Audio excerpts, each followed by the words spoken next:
Внимание, внимание! Вот сейчас вот срочное видео делаю, первый раз вообще в своей жизни, так скажем, на YouTube выкладываюсь, да? Вот смотрите, пришел с работы, шел, значит, пока домой, зашел в Янту магазин, купил рис. Значит, начал его, ну, как правило, все это, промывать его.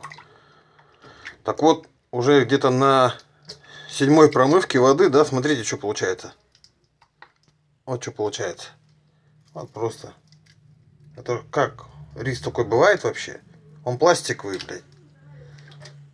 Без всяких подстав, без ничего. Я голодный сейчас и злой, блядь. Это что такое? Смотрите, вот рис. Вот он рис. Вот я его взял. И вот он стал пластиковый, блядь. На вкус вообще никакого вкуса риса даже нету. Я еще не варил его, я только его промываю. Вот это как так?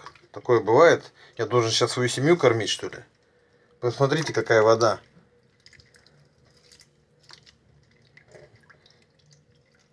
Это ужас вообще, блин.